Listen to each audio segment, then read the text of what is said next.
Il est 8h29 sur l'antenne de Sud Radio. C'est l'heure de l'invité politique et nous recevons ce matin Pierre Urmic. Bonjour à vous Pierre Urmic.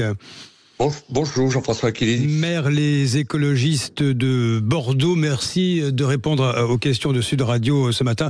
Pierre Urmic, je vais dans le contexte de crise ouverte depuis hier soir entre Benyamin Netanyahou et Emmanuel Macron. Je vais vous interroger, si vous le permettez, sur cette décision que vous avez prise concernant la guerre à Gaza. Israël s'apprête à répondre à la demande de cesser le feu du Hamas et continue d'exiger la libération de tous les otages. Il se trouve que vous avez suspendu vous-même à Bordeaux le 26 juin dernier toute activité de coopération avec Ashdod, la ville israélienne jumelée avec Bordeaux. Pierre Urmic, pourquoi avez-vous pris une telle décision? Et n'est-ce pas une façon, peut-être comme ça vous a été reproché, d'importer le conflit israélo-palestinien? Alors, pas du tout. Je considérais à un moment donné qu'il était de notre responsabilité de ne pas rester les bras croisés vis-à-vis de ce qui se passait dans cette région. Nous sommes Bordeaux historiquement jumelés avec la ville d'Ashdod, le port d'Ashdod, qui a un rôle important, vous savez, ou un rôle important dans les événements que nous connaissons, mais également la ville de Bordeaux, je tiens à le souligner, puis c'était une initiative de mon prédécesseur, est également jumelée avec la ville palestinienne de Ramallah, en Cisjordanie, c'est-à-dire une volonté historique d'avoir une position équilibrée vis-à-vis du conflit du Proche-Orient. C'est pour ça que j'ai rencontré le maire de Ramallah à Séville il y a quelques mois, et avec toujours ce souci d'avoir une position équilibrée vis-à-vis de ces deux villes jumelles. J'ai considéré qu'à un moment donné, l'attitude du gouvernement de M. Netanyahou, parce que je ne suis pas de ceux qui confondent un pays avec un gouvernement, l'attitude du gouvernement de M. Netanyahou était tout à fait contraire aux valeurs qui sont censées être véhiculées, partagées à l'occasion des positions de jumelage. J'ai écrit au maire d'Ashdod pour lui dire que pour moi les échanges dans le cas du jumelage sont nécessaires pour promouvoir la paix, l'amitié, la solidarité, le respect des droits humains, et que ces conditions-là n'étaient pas réalisées. De même que j'ai été aux côtés d'Israël, aux côtés de la communauté juive de Bordeaux, immédiatement après les attaques terroristes lancées par le Hamas. Il était de mon devoir, me semble-t-il, d'être aux côtés de cette communauté. Donc, j'ai considéré que c'était une position, à mon sens, équilibrée. Quand on voit tant de souffrance... Oui, allez-y. Non, je dis, quand on voit tant de souffrance, des populations civiles palestiniennes malmenées, des enfants privés de toute aide humanitaire, une famine qui commence à s'installer, je pense qu'il est du devoir de tous les responsables politiques de réagir par rapport à cela. Et en tant que maire, j'ai un outil à ma disposition, c'est le jumelage. Mais vous savez, quand vous me dites que ma position a pu être considérée comme étant proche de certaines positions extrémistes, je ne le crois pas. C'est parce que précisément, il m'était demandé à Bordeaux par une opposition proche de LFI de mettre le drapeau palestinien au fronton de la mairie de Bordeaux, ce que je n'ai pas fait. J'ai mis à la place le drapeau de la paix. Il m'était demandé d'arrêter immédiatement toute relation de jumelage avec Ashdod, ce que je n'ai pas fait. J'ai souhaité suspendre en disant, dans l'attente d'un cessez-le-feu durable et de la mise en place d'un processus de paix, ce qui est aussi un message d'espoir, en disant que cette situation-là, telle que nous la connaissons, mais elle n'est pas définitivement gravée dans le marbre, et que moi je réviserai ma position naturellement à la lueur des événements. Alors, parce qu'on va s'orienter à un moment donné vers le cessez-le-feu et la paix. Encore un mot, Pierre Urmic, pour bien comprendre la position du maire les écologistes de Bordeaux que vous êtes. Que dites-vous ce matin quand vous voyez Benyamin Netanyahou, le Premier ministre israélien, dans une lettre adressée à Emmanuel Macron, qui accuse le président français, je cite, d'alimenter le feu antisémite en France en appelant à la reconnaissance internationale de l'État de Palestine? Je trouve naturellement que c'est totalement excessif, abject, comme cela a été dit. Je crois que c'est pas du tout la réalité. Parce que de temps en temps, il faut faire la part des choses. Autant je vais vous dire, moi dans mon conseil municipal, quand j'ai pris cette décision de suspension, l'opposition macroniste m'est tombée à bras dessus d'une façon, mais je vais dire abjecte aussi, en disant vous vous rendez compte, c'est excessif par rapport à ce qui se passe, etc. Bon, c'est l'opposition qui est systématique, telle que je la connais, mais donc je dis l'opposition macroniste a vraiment été d'une grande virulence à l'occasion de la position que j'avais prise. Ben écoutez, moi je vais pas tomber dans ce panneau politicien quand le président de la République défend des intérêts qui me paraissent importants. Il y a une position aussi, je trouve, assez équilibrée, mais je trouve que l'attitude de Monsieur Netanyahou me paraît pas acceptable. Pierre Urmic, tout à fait autre chose. Votre ville, Bordeaux, on va dire, a vécu paisiblement sous l'ère Chaban. Hein, ça a duré 47 ans, cette histoire. Puis sous l'ère Juppé, 23 ans tout de même. Mais aujourd'hui, Pierre Urmic, la délinquance explose à Bordeaux. J'ai envie de vous poser la question de façon un peu crue. À qui la faute ? Alors, d'abord, je vais vous dire, il faut qu'on soit bien d'accord sur le constat. Ce n'est pas vrai que la délinquance explose. Mais je vais vous donner... Il faut regarder... Alors, il y a un journal militant, dogmatique, extrémiste, qui s'appelle Valeurs Actuelles, qui a dit que Bordeaux était la ville de France la plus concernée aujourd'hui par la délinquance. Enfin, ça fait sourire ici à Bordeaux. Vous croyez qu'il y a plus de délinquance à Bordeaux qu'à Marseille, par exemple ? Vous le croyez, ça, sérieusement ? Donc, si vous voulez, là, on est dans la pure idéologie, dans la propagande. Ce n'est pas vrai. Je vais vous donner les chiffres officiels tels qu'ils résultent de ceux qui sont communiqués par le ministère de l'Intérieur.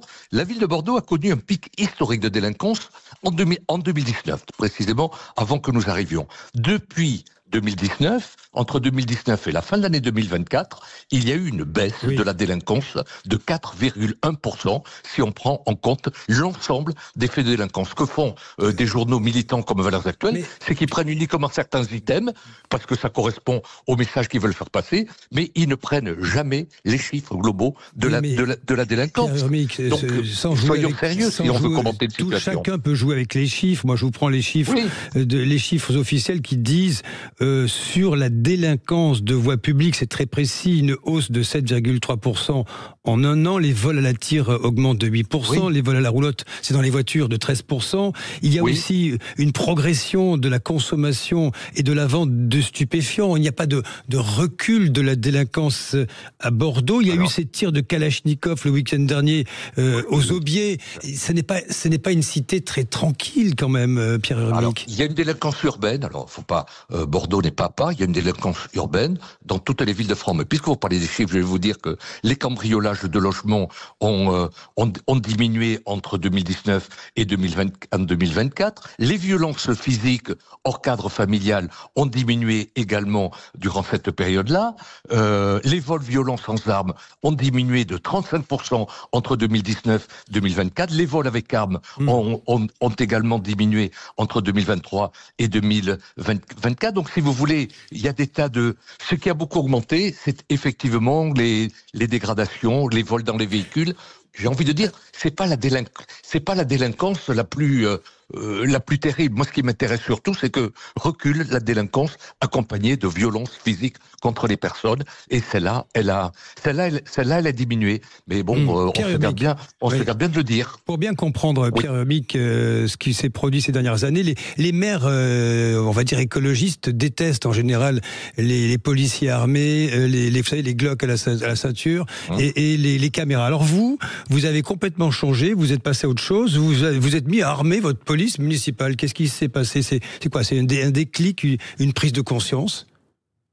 Non, c'est pas un déclic, c'est l'épreuve du pouvoir. Si vous trouvez un seul maire en France ou un seul élu qui vous dit que l'épreuve du pouvoir ne l'a pas changé, ben méfiez-vous, ça veut dire ou bien que c'est un menteur, ou bien que c'est un idéologue forcené qui veut à tout prix faire en sorte que la réalité corresponde à ses présupposés idéologiques, ce qui n'est pas mon cas. Qu'est-ce que c'est ? C'est la fin de l'angélisme, Pierre Urmic ? Oui, c'est pas l'angélisme. Moi, j'ai jamais été angélique, mais c'est vrai que l'épreuve du pouvoir m'a conduit à prendre certaines positions, mais des positions qui sont quand même, je le crois, toujours des positions équilibrées vis-à-vis de la délinquance. Parce que ce qu'il faut dire, c'est que j'ai augmenté le nombre des policiers municipaux de Bordeaux de façon très sérieuse.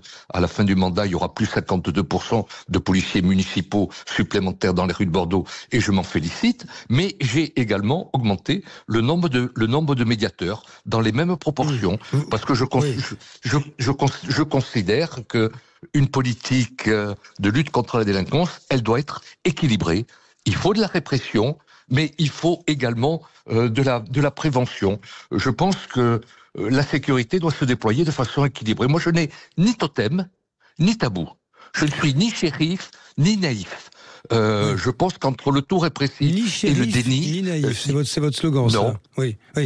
C'est pas un slogan, pas un slogan, c'est une réalité. Je suis un maire pragmatique qui considère que j'ai plusieurs outils en ma possession. La prévention, à laquelle je crois beaucoup, mais également la répression. Au nom de quoi? Au nom de quel présupposé idéologique? Il faudrait dire, ah ben non, ce qui marche c'est le tout répressif ou c'est le tout préventif. Mais c'est les deux. C'est la conjugaison équilibrée. Vous dites prise de conscience à l'épreuve du pouvoir, l'exercice du pouvoir. Pierre Urmic, pourquoi n'armer que le quart de vos effectifs de police municipale? Est-ce que vous craignez de choquer vos électeurs de gauche?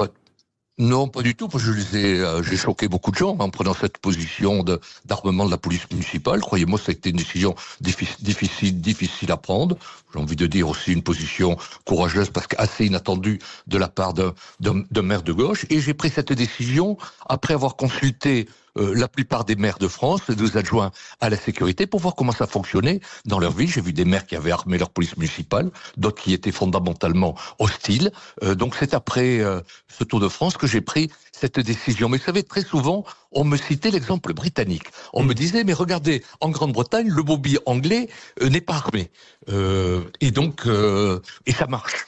Je suis allé voir d'un peu plus près cette affaire britannique et j'ai vu qu'effectivement, en Grande-Bretagne, le bobby de base n'est pas armé, mais par contre, il y a ce qu'ils appellent une brigade d'appui et de sécurisation qui, elle seule est armée. Mais j'ai fait le pari de dire, à Bordeaux, on va faire la même chose qu'en Grande-Bretagne. Moi, je considère que le policier municipal de base qui fait de l'îlotage, qui est dans les rues de Bordeaux, à pied, à vélo, qui rencontre les commerçants, les habitants, il n'a pas forcément besoin d'être armé. Mais par contre, celui qui est de plus en plus exposé à des actes de délinquance de plus en plus violents, mais lui, il a besoin d'être armé. Et je note que depuis que j'ai pris cette décision-là, j'arrive à recruter des nouveaux policiers municipaux à Bordeaux, alors que ce n'était pas le cas avant. Même ma police municipale s'était mise en grève pour me réclamer un armement, mais actuellement, je n'ai plus ce genre de... Les retours sont plutôt bons.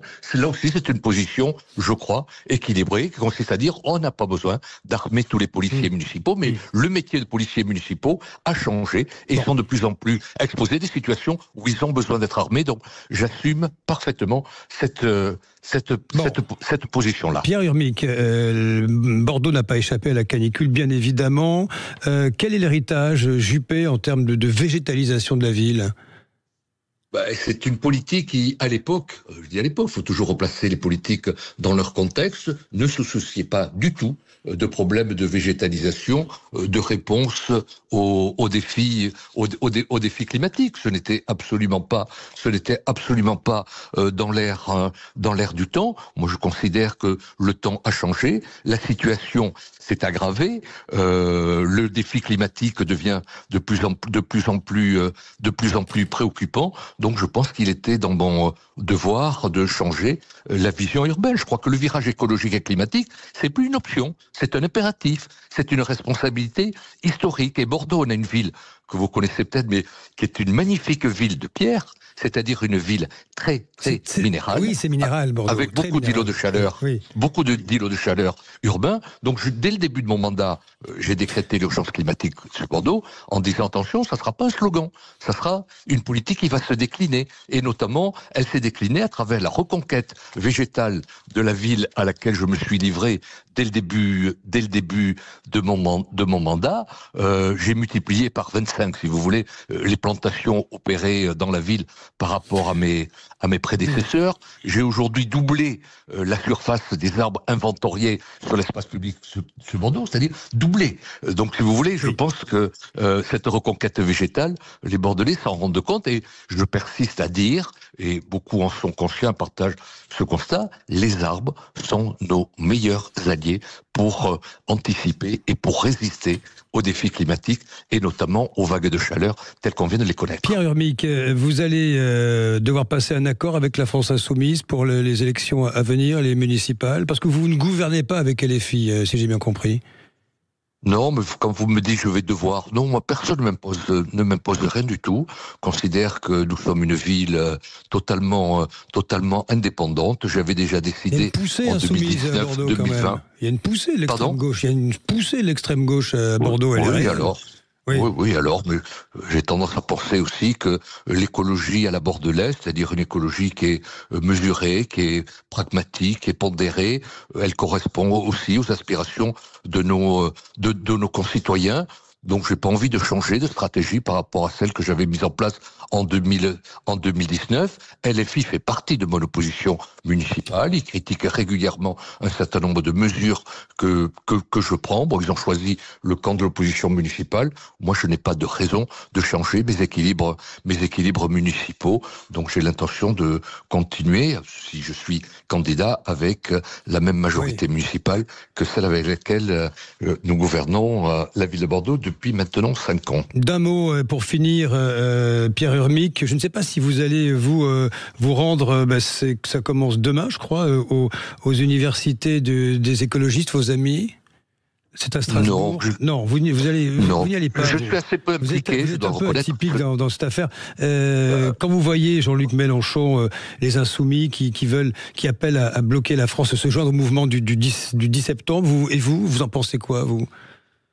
Je n'ai pas pris encore ma décision par rapport à ce que sera mon attitude, mais je me méfie beaucoup des attitudes extrémistes et des extrêmes qui se rejoignent. Voilà, donc je suis pas mélenchoniste. C'est un secret pour personne. Oui. Je suis peu impliqué dans les débats nationaux. C'est vrai, parce que je suis d'abord un maire de terrain. Les Bordelais m'ont pas élu pour connaître ma position sur tel ou tel problème politique.